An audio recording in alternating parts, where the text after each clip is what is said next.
Good morning, everybody. It is June 22nd at about 6 in the morning. Um, it's so amazing out here. First place that I found that you can actually be alive and stay for free. Nobody asks anything of you, and I have my own power, therefore, I have everything I need.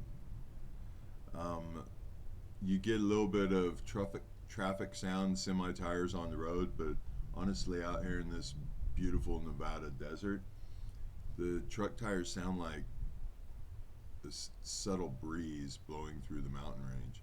It's pretty awesome. I slept some of the best I've slept. I am currently, sleeping in the back of my vehicle, which is far from ideal. I have two rows of seats that fold down, and I'm sleeping on top of the backs of the seats in essence. But last night I slept pretty amazing because for the first time I feel like it's okay to just exist. Everywhere I've been since I started this, um, I guess you'd say, homeless transient adventure, this is the first place I've been allowed to actually just be me without being fear of having fear of being ran off or having to pay money. And there's what, one, two, three, four. There's about eight of us out here that are able to just exist. Nobody messes with anybody. Nobody tried to do anything while we were sleeping, even though we have all this traffic passing by. Everybody's just at peace. No hassles. Anyway, each night when I sleep, I've said before that when I sleep, my body is resting, but my mind is still conscious.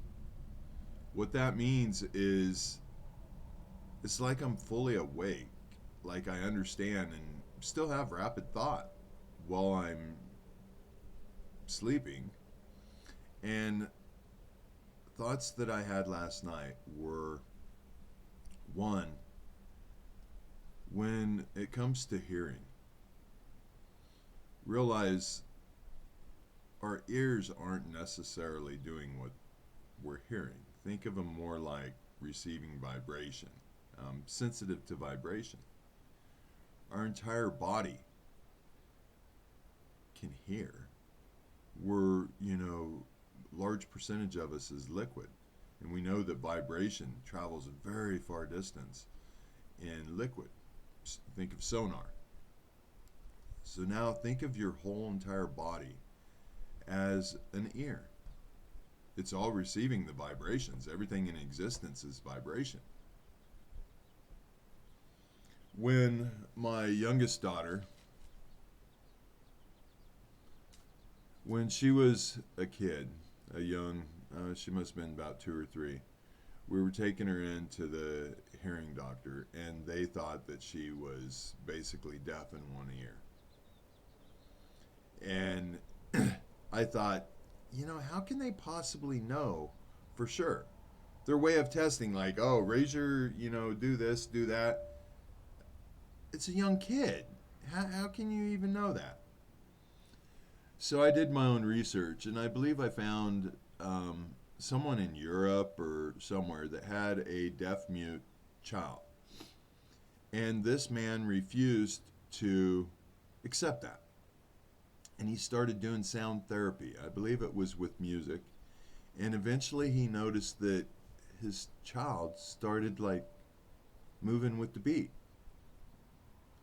So he kept increasing it. And it took about, I think, 10 years. And then all of a sudden he was able to start communicating.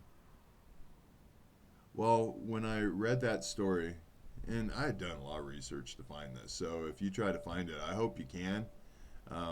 It took me a while, and being a prior engineer, I definitely know how to research.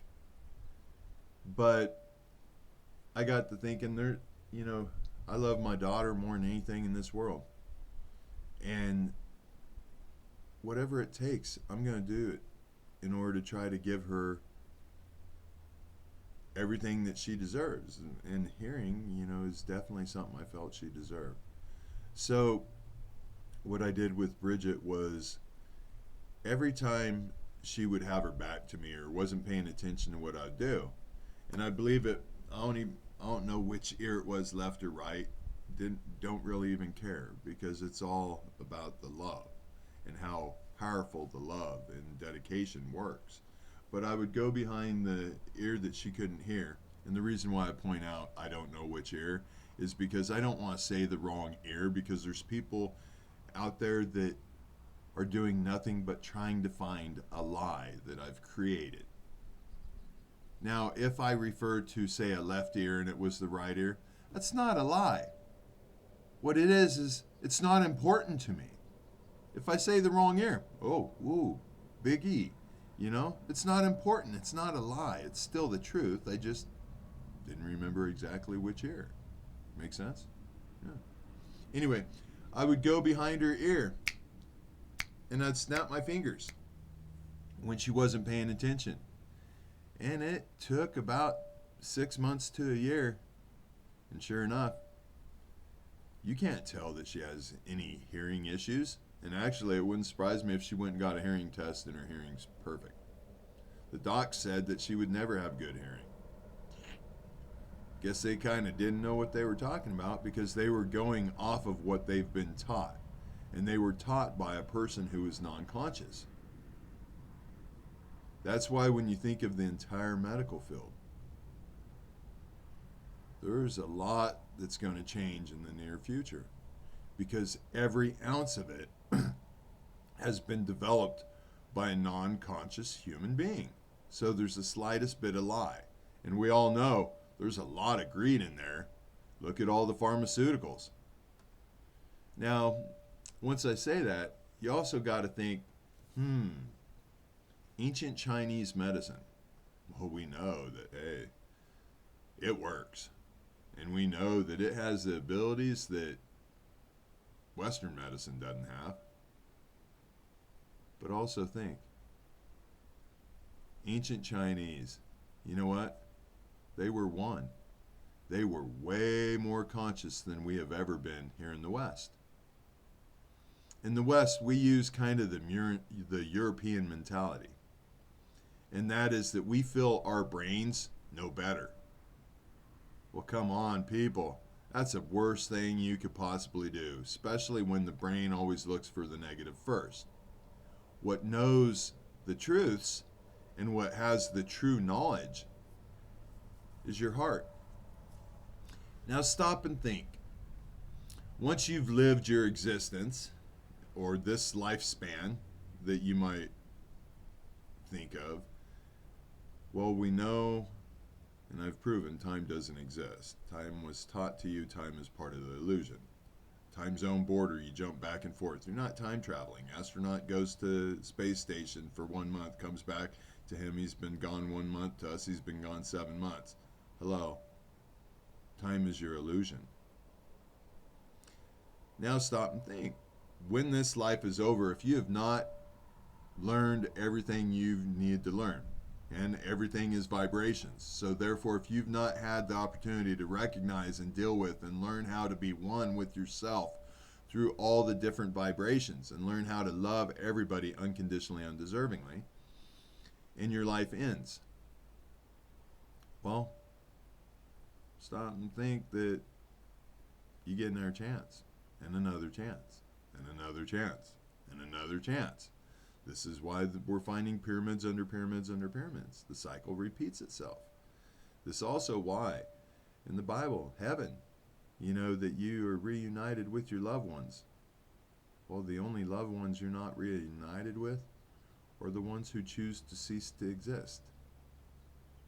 Now you kind of know what the black hole's for. Now, think of Jesus Christ in rising again. He died at the cross. You know what he did? It makes my soul weep that all of us human beings, whether we believe in Christianity or not, because hey, I'm not religious at all. I understand the purpose behind religion, and I think it's all positive. But I also know there's a tremendous amount of lies, because as soon as you change one single word, you've created a lie. Just like Dana with my story. She created a lie. Didn't even think of it. Just boom. Didn't even stop and think that, oh shit, you're a liar now that you changed my story. I understand. I forgive you. But it's true. So, Jesus Christ, the very last second, cries out, "Why have you abandoned me? Why have you forsaken me?" Sure, you can go through a non-conscious man's words and say, "Oh, well, that's the human side, blah, blah." Shut up. Wake up. No, the truth of the matter is, Jesus Christ was not done. He rose again. How many days later? Because his cycle started again. And he first reappeared to his disciples, Mary Magdalene. By the way, I hope in the near future I'm able to find, if you will, quote unquote, my Mary Magdalene, that will love me and accept me for who I am and not judge me and not try to destroy me, not try to destroy every single thing I've ever cared about, simply because I just want to give her unconditional, undeserving love. But let's say, okay, Jesus Christ rose again, as we all do, and he went to the ones he felt believed in him the most. And you know what? I believe he disappeared because they could not handle it. Just like my family could not handle the fact that I started knowing things they felt I shouldn't know. Makes perfect sense, doesn't it?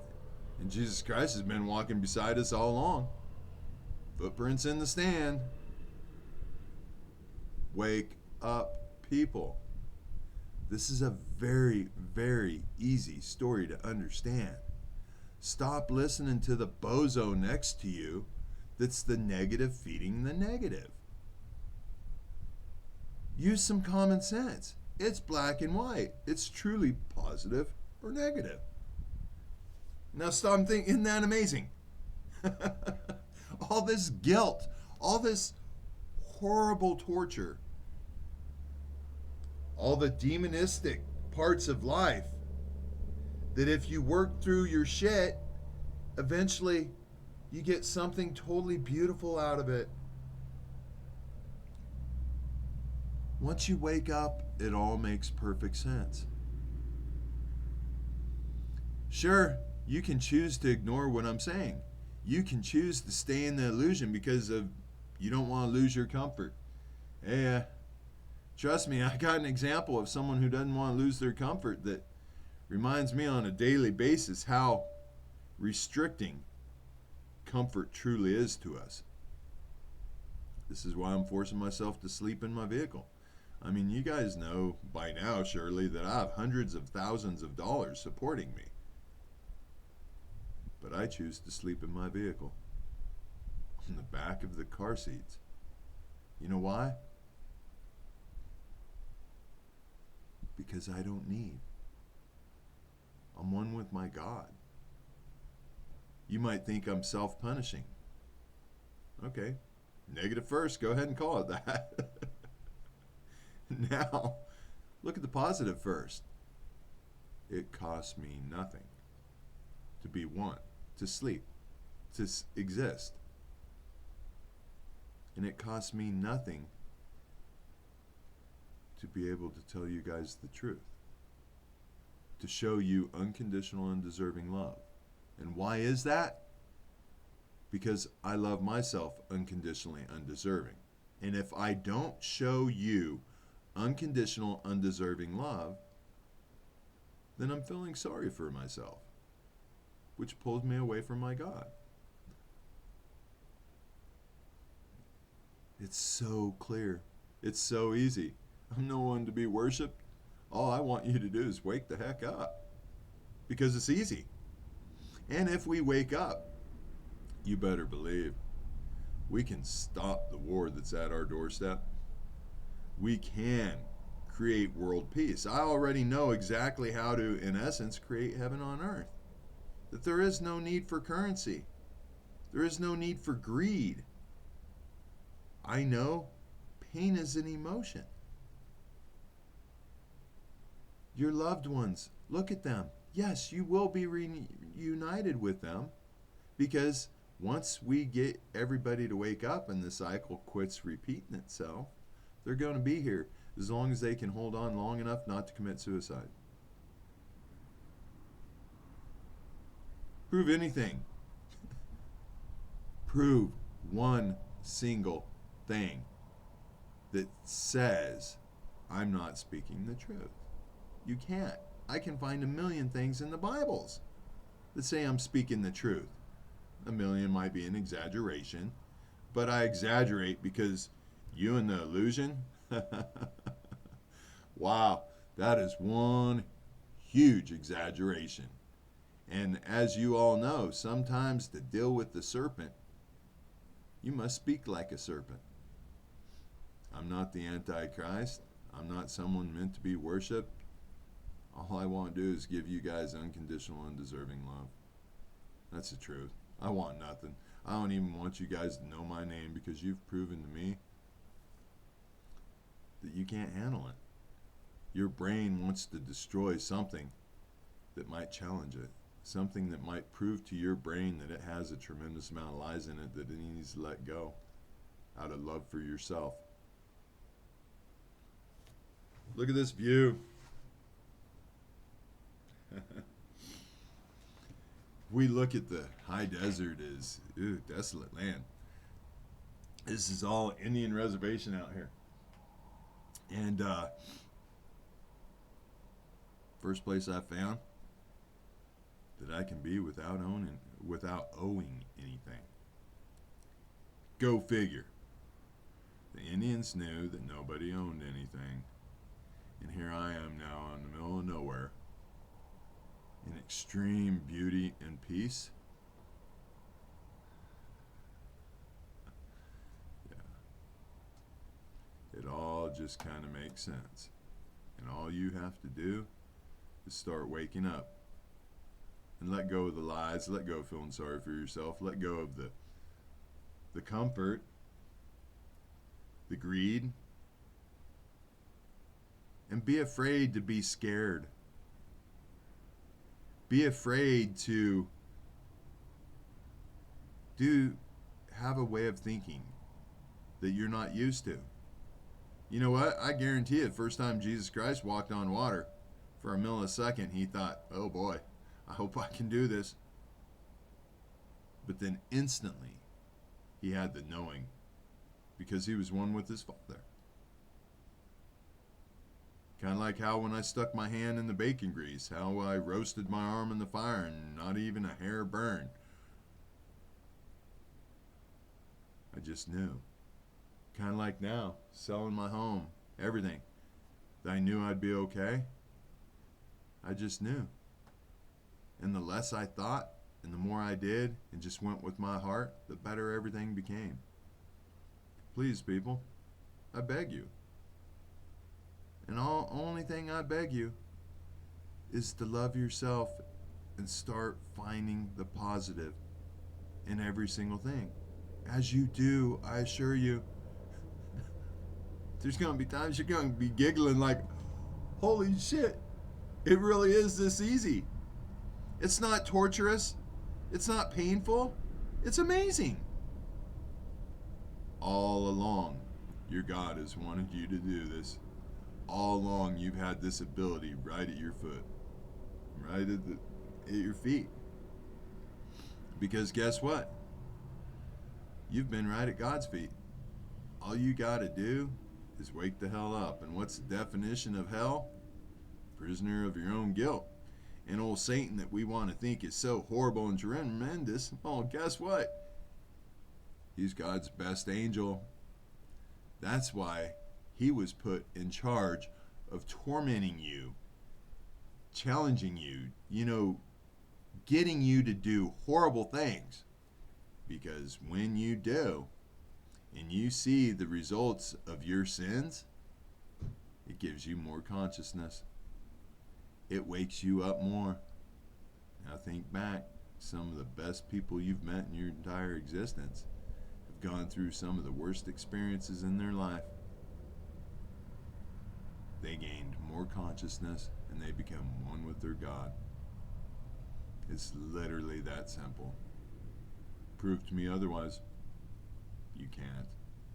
And I can prove it's true. So wake up, world. It's time to be happy.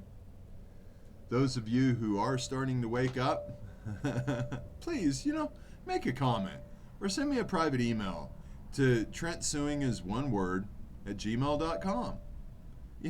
I want nothing from you. I don't even have to say who commented or whatever. I want to be happy with you. I want to give you a fist bump and let you know that, hey, you're on the right track, buddy. It's nothing bad. It's all beautiful and amazing. Sure. For me, there's been some very torturous parts. But hey, what did Jesus Christ go through? Just to try to get you guys to wake up. And the sad part is, how many years have you had since the Jesus Christ story? And our dumbasses still choose to live a lie on a daily basis. Look at our churches. Everything says the poorest church is the one closest to God. I got the synagogue every single week sending me another text message trying to get me to give them more money. That's the furthest from God. We know this. The richest man has the hardest time getting through the pearly gates. Those type of sayings come up in your head, right? Hey, my wealth has nothing to do with money. My wealth has to do with my heart and being one with my God. So please, think about this today. Let your brain chew on that every single time you sleep. And since we know time does not exist, you're rebooting. You're getting a little micro restart. A non-conscious human told you that, we have to have sleep. Well, there's enough meth addicts in this world that have, gone several days without sleep that show you that, man, their shit just doesn't start acting right. Well, because they're not centered.